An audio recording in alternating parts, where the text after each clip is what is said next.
Et pour notre débat, je vous présente tout de suite mes invités. Nicolas Claret, bonjour, bienvenue. Bonjour. Vous êtes le secrétaire général de Horus Pharma. Et puis avec nous, en duplex, Eric Bail, qui est directeur du développement de Plastic Bank. Bienvenue à vous aussi. Vous venez d'annoncer un partenariat pour recycler près de 100 tonnes de matière plastique. On va évidemment le détailler, mais je voudrais que vous nous présentiez vos entreprises pour commencer. Horus Pharma, laboratoire indépendant. Quelle est votre spécialité ? Écoutez, on est un laboratoire pharmaceutique français, indépendant, créé en 2003 par Claude et Martine Claret. On est spécialisé en ophtalmologie, donc on fait des produits qui ont attrait à l'œil, que ce soit des produits pharmaceutiques, mais aussi cosmétiques, sans conservateur de base, ce qui est assez novateur en 2003. Et après, on s'est lancé aussi dans le multidose sans conservateur, toujours. Maintenant, on est une entreprise de 200 collaborateurs, répartis principalement en France, avec 160 personnes, mais aussi dans nos filiales. Donc beaucoup de colis, donc beaucoup d'emballages plastiques. Exactement. Ça représente... alors il y a aussi le suremballage, mais ça représente l'essentiel de vos emballages. Ça représente l'essentiel de nos emballages, 200 tonnes de plastique après utilisation. Donc c'est pour ça qu'on a voulu lier un partenariat avec Plastic Bank pour essayer de compenser un peu l'impact qu'on pourrait avoir sur l'environnement. Et on va détailler évidemment ce partenariat. Eric Bail, Plastic Bank, c'est à la fois une association canadienne, une entreprise sociale. Expliquez-nous. Alors en fait, en anglais, on dit social enterprise. C'est une entreprise à but lucratif, mais dont les profits sont utilisés pour le développement de l'aspect social de l'entreprise. Voilà. En fait, c'est une entreprise qui a été fondée en 2013 par les deux cofondateurs David Katz et Sean Frankson. Et notre mission, c'est d'empêcher le plastique de polluer les océans et de lutter contre la pauvreté dans le même temps. C'est ça l'aspect social. Il faut savoir qu'il y a 12 millions de tonnes de plastique qui se déversent dans les océans aujourd'hui. C'est l'équivalent par an. Donc c'est l'équivalent d'un camion poubelle toutes les minutes. Et 80% de cette pollution plastique maritime provient de zones géographiques en voie de développement, ayant peu ou pas de systèmes de recyclage, de collecte et d'infrastructures de collecte et de recyclage des déchets. Et surtout, souffrant d'un niveau de pauvreté très élevé. Et donc on veut s'attaquer, nous, à la racine du problème. Oui, vous avez, pardon, je vous interromps, je ne sais pas si vous m'entendez, il y a un petit décalage de son, mais ça veut dire quoi? Vous avez créé des centres de collecte, des communautés aussi de collecteurs de plastique, c'est ça?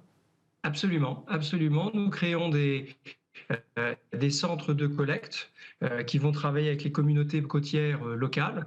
On va inciter nos collecteurs à ramasser le plastique qui est autour d'eux et à l'échanger contre de la valeur. En fait, c'est le principe de l'entreprise, c'est de monétiser les déchets plastiques. Et donc, il y a ce partenariat que vous avez signé, Horus Pharma avec Plastic Bank. En quoi consiste-t-il et pourquoi l'avez-vous signé? Alors du coup, il fait partie en fait de l'ensemble des enjeux écologiques, responsables et durables de notre entreprise, du coup qui s'apparentent à l'ESG, qui sont vraiment au cœur de notre ADN depuis la création du laboratoire en 2003. Il y a une partie sociale très importante avec des questions d'égalité, étant donné que notre entreprise est présidée, fondée par une femme, ce qui à l'époque était assez atypique. Et c'est toujours le cas d'ailleurs.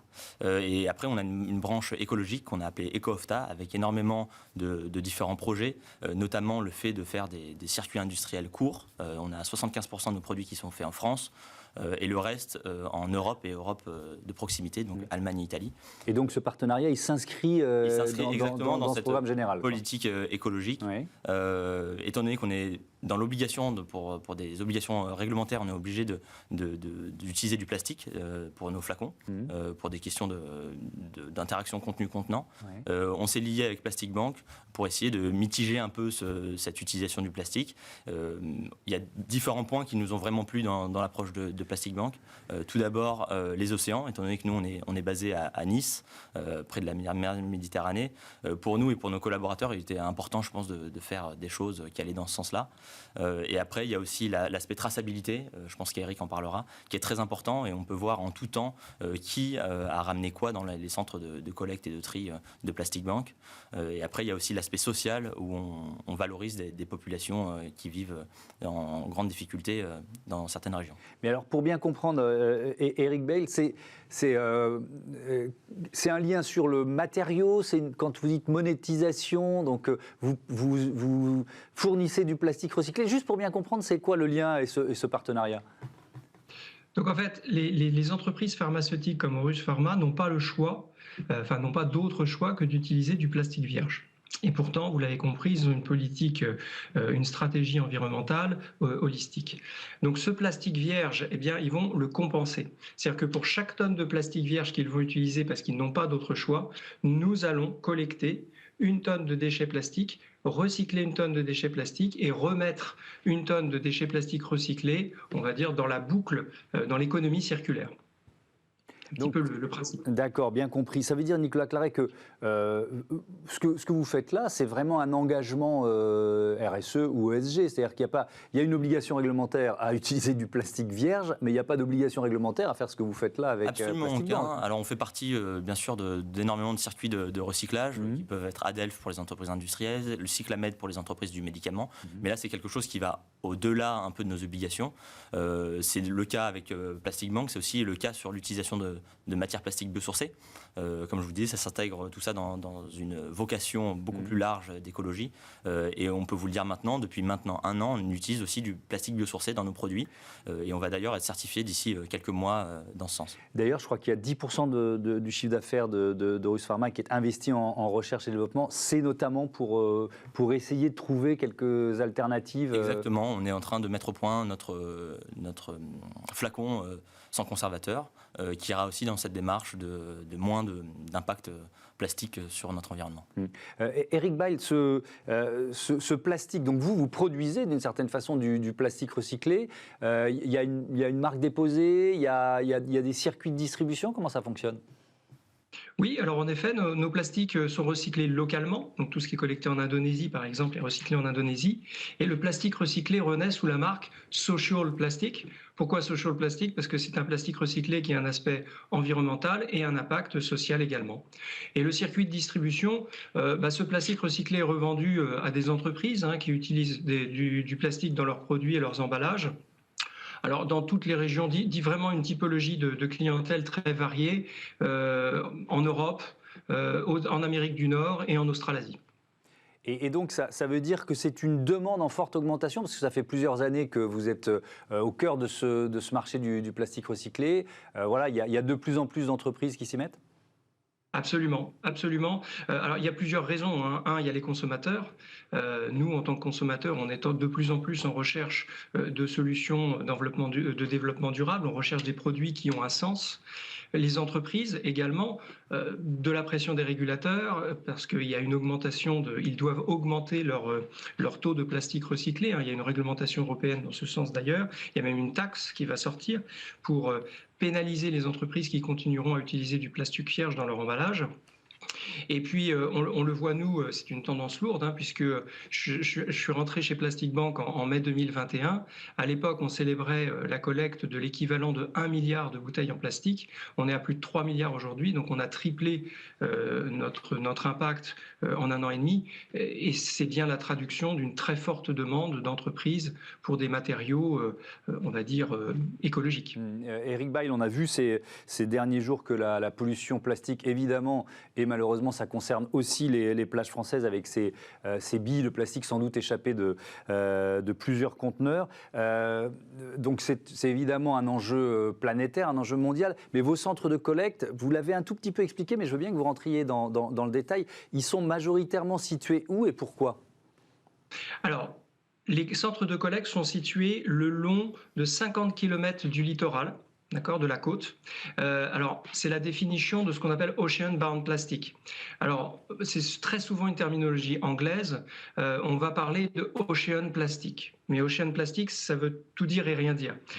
Ça peut être du plastique qui est collecté avant de rentrer dans l'océan. Ça, c'est ce qu'on appelle ocean-bound plastic. C'est du plastique qui est lié à être rentré dans l'océan.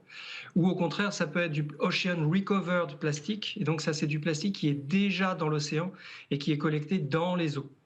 Donc, par exemple, vous avez une organisation qui s'appelle Ocean Cleanup, qui est très connue pour avoir déployé des bateaux spécifiques pour ramasser le plastique dans les océans. Donc, en fait, nos deux activités se complémentent.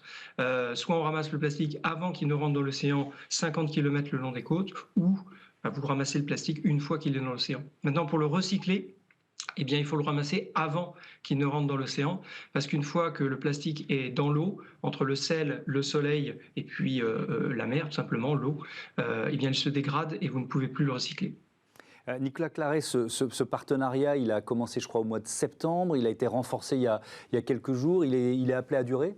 Oui, exactement. Il a été lancé en septembre. On avait pris la décision de lancer cette initiative sur d'abord notre gamme principale qui est les traitements de la sécheresse oculaire. Donc on avait pris la décision de recycler 54 tonnes de matière plastique. Et là, on a renforcé notre partenariat en ce début d'année en passant à 100 tonnes. On trouvait que ce chiffre était assez symbolique et assez important, ce qui représente du coup la moitié de notre utilisation de plastique annuelle. Et sur ce qu'on appelle les suremballages, là aussi, vous faites des efforts ? Alors le suremballage, on n'a pas beaucoup de suremballage dans notre industrie, mais pour autant, c'est vrai qu'on a un packaging secondaire qui est en carton. Nos cartons sont recyclés. Recyclables. Et d'ailleurs aussi notre encre est naturelle. Donc sur ce second emballage, on a vraiment peu d'impact sur l'environnement. Vous êtes parti d'un bilan, vous avez fait un bilan, un audit, un bilan carbone dans l'entreprise pour prendre ces décisions ? Effectivement, on travaille en fait sur... on n'a pas finalisé notre rapport ESG, mais pour autant on a travaillé sur l'ensemble de notre chaîne d'approvisionnement. C'est pour ça qu'on a voulu traiter ce problème du plastique de façon importante et au départ, parce qu'on pense que c'est vraiment là où on a le plus d'impact sur notre environnement. Merci beaucoup, merci Nicolas Claret, merci Eric Bail d'avoir participé à ce débat. On passe tout de suite à notre rubrique consacrée aux startups éco-responsables. On va parler de Lookup.